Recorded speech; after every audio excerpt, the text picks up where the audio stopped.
Salut à tous, on est là aujourd'hui pour vous présenter la nouvelle version du G2, le G2 UPG. Le G2 UPG est en fait un G2 doté de nouveaux réglages et d'un rétroéclairage de l'écran qui vous permet de détecter en fin de soirée. Les nouveaux réglages sont une véritable discrimination, un V-Break, tout simplement un notch mais qui ne vous sert à rien et un volume sonore qui fait aussi office de volume fer. C'était une fonctionnalité qui manquait sur le G2. Le G2 UPG a complètement remplacé le G2 à partir de 2016. Les premières versions du G2 UPG sont sorties en version camouflage, un peu comme le F19. Aujourd'hui, ces versions limitées ne se font plus, donc vous aurez le G2 UPG dans la couleur du G2, c'est-à-dire en noir. Donc on va vous présenter un petit peu sur le terrain les nouveautés de ce G2 UPG.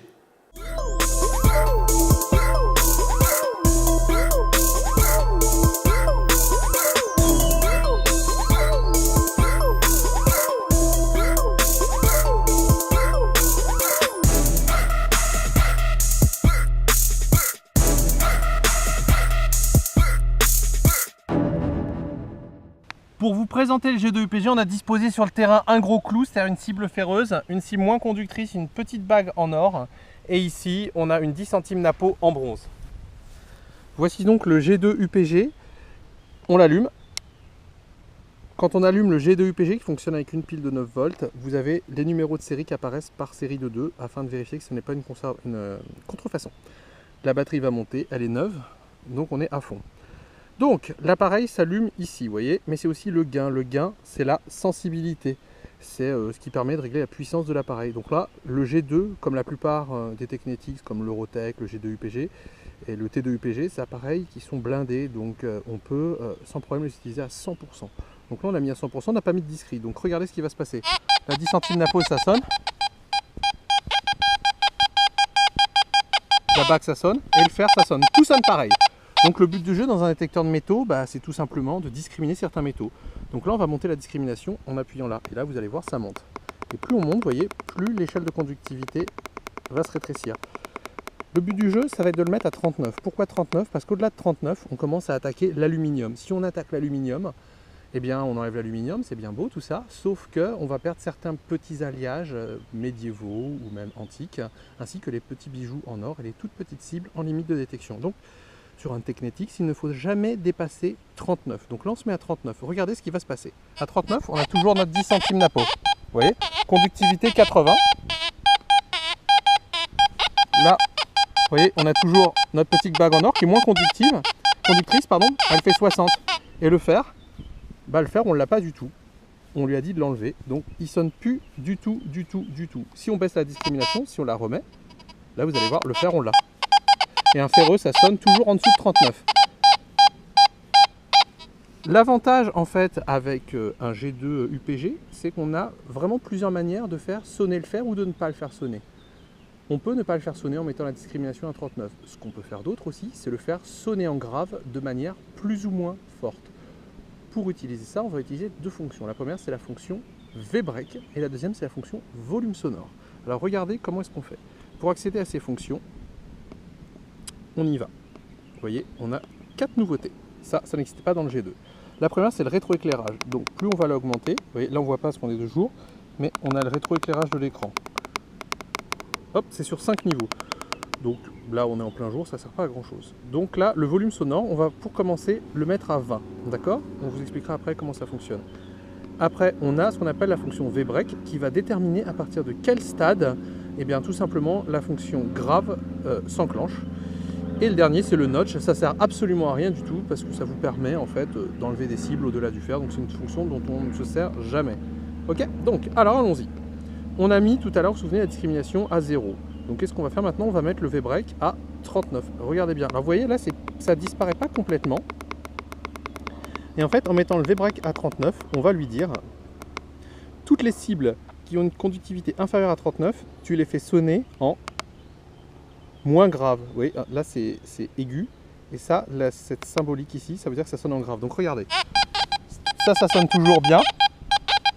Ça sonne toujours bien. Et là, on entend en grave, vous voyez. C'est grave. Donc là, il n'y a pas moyen de se tromper. Maintenant, on va vous montrer encore le V-Break. Qu'est-ce qui se passe si on l'augmente? à 0 tout à l'heure, vous voyez, tout sonnait pareil. Regardez, quand on est sur le V-break, encore une fois, là à 0, vous voyez, tout sonne en aigu. Là, ne sonne en aigu à 39 que les conductivités supérieures à 40. Et le reste, en dessous, sonne en grave. C'est ce qu'on vient de vous montrer. Là, c'est soit 80 de conductivité, là, 60 dans ça sonne en aigu. Maintenant, qu'est-ce qu'on va faire? On va essayer de monter le V-break à 65 pour que ça sonne en grave. Ça sonne en aigu. Mais la bague en or, vous vous souvenez, je vous expliquais qu'elle avait une conductivité de 60. Donc en théorie, là, on a mis le V-break ici. Regardez. Là, la conductivité 60, elle se trouve en grisé, donc elle va sonner en grave. Écoutez.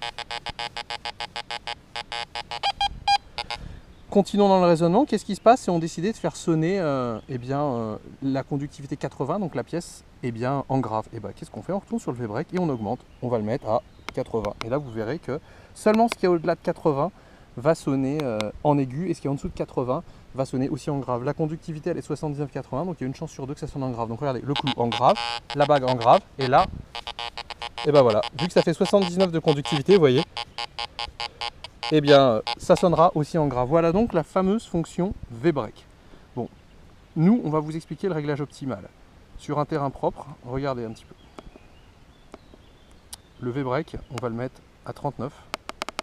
Et on va toujours laisser la discrete à 0. Regardez.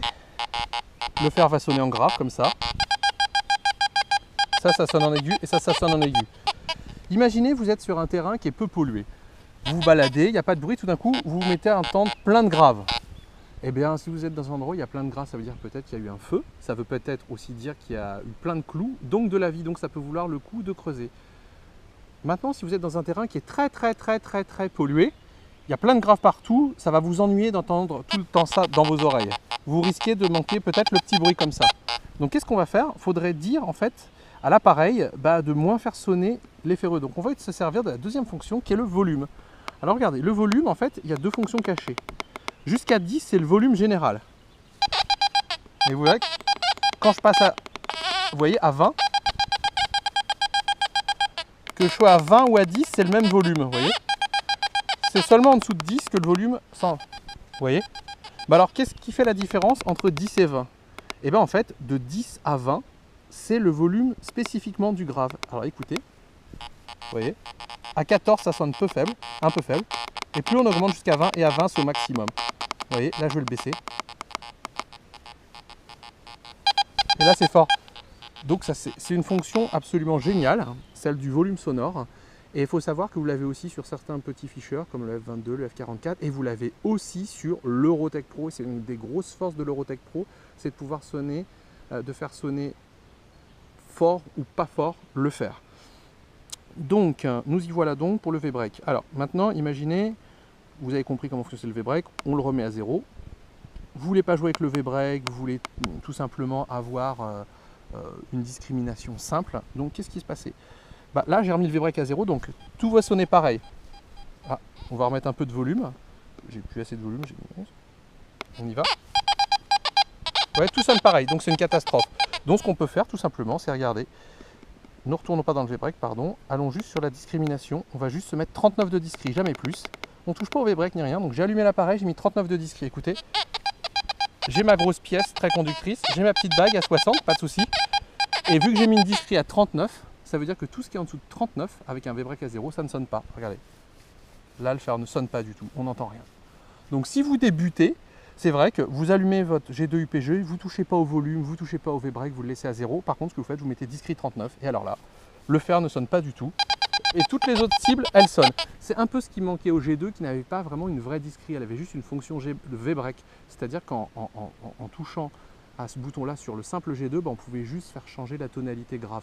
Là, on a une vraie discrete, donc vous voyez, c'est la différence entre un G2 UPG et un G2. Vous voyez, là, le fer, on ne l'entend pas du tout, alors que là, toutes les autres cibles, on les entend. Pourquoi on a commencé en vous montrant le V-break? C'est parce que vous avez quand même entre les mains un appareil haut de gamme, et c'est très intéressant de pouvoir faire sonner sous vos pieds quelquefois les ferreux et de pouvoir ajuster ce volume du fer. Donc maintenant regardons un dernier réglage qu'on a, c'est le threshold. Le threshold en fait va vous servir à faire ce qu'on appelle le calibrage d'effet de sol. Donc comment est-ce qu'on fait? Tout simplement, vous le réglez pour qu'il soit légèrement audible. Donc nous, vu qu'on est en train de faire une vidéo, on va le mettre un petit peu plus fort. Donc regardez. Déjà, il faut trouver un endroit où il n'y a pas de cible. Donc là, il n'y a pas de cible.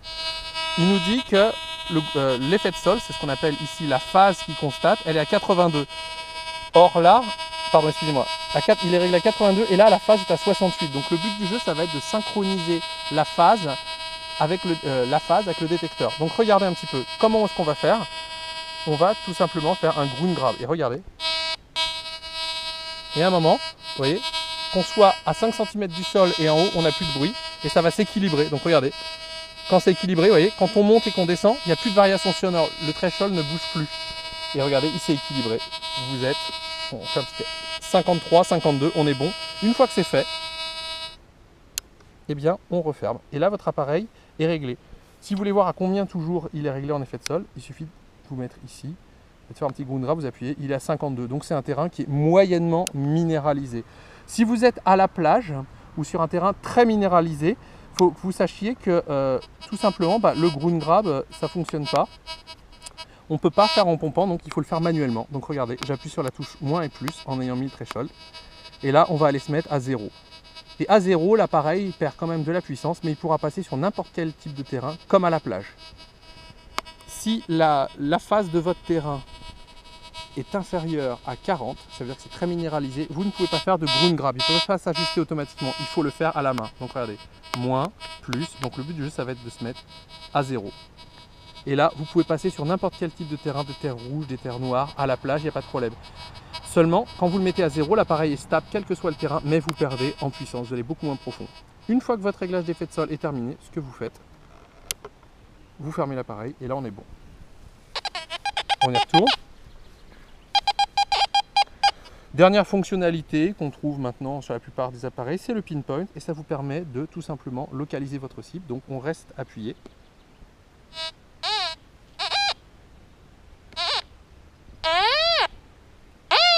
Vous voyez, plus on se rapproche, plus le bruit est important et plus le chiffre est là.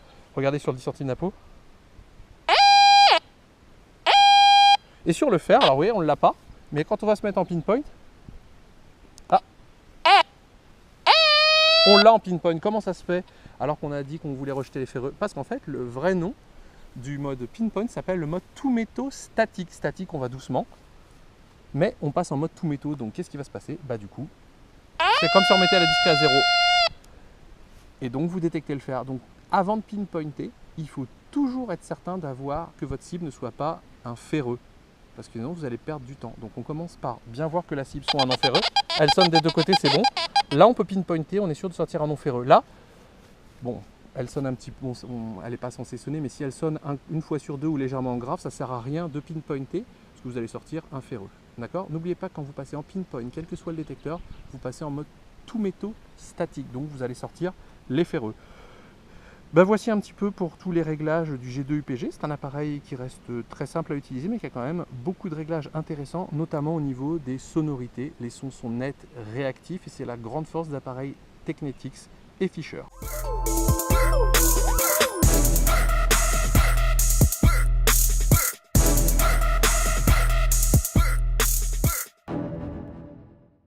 Cette nouvelle version du G2, c'est donc du tout bon parce qu'enfin on a un réglage du volume sonore, c'est ce qui manquait vraiment dans le G2, et on a aussi une véritable discrimination et pas seulement un V-break comme on avait sur l'ancien G2, et ça on vient de vous le présenter sur le terrain. Cette vidéo vous aura aussi permis de voir comment fonctionnait ce V-break et comment régler toutes les subtilités sonores du G2. Côté performance, le G2 est un appareil qui fonctionne bien dans les terrains peu pollués comme tous les appareils, mais vraiment ce qui va faire sa force, c'est sur les terrains pollués, sur les terrains qui sont saturés de clous, sur les terrains très minéralisés. Comme le T2, il s'est vendu pas mal en Afrique aussi pour aller chercher la pépite d'or. C'est un appareil qui fonctionne très bien à la plage, sur sable mouillé et même sur sable noir mouillé, et ce grâce au réglage d'effet de sol manuel et semi-automatique. Niveau performance, on est un petit peu moins qu'un T2 bien sûr, hein. On est à 30 cm sur une 10 cm napo, 20 cm sur un DT, 20 cm sur une 5 francs or, 25 cm sur le 12e DQ en argent, 20 cm sur le potin, 10 cm sur un humus. En terrain propre, c'est des performances qui sont tout juste normales. Par contre, ce qui est très intéressant, c'est qu'en terrain pollué, eh bien, les performances, elles diminuent quasiment pas. Donc là, on est vraiment c'est une machine très intéressante. Elle est tellement réactive qu'elle passe entre les cibles. C'est-à-dire que si vous avez un ferreux à côté d'une petite, vous allez vraiment entendre bip, pop, comme vous avez pu le voir sur la vidéo.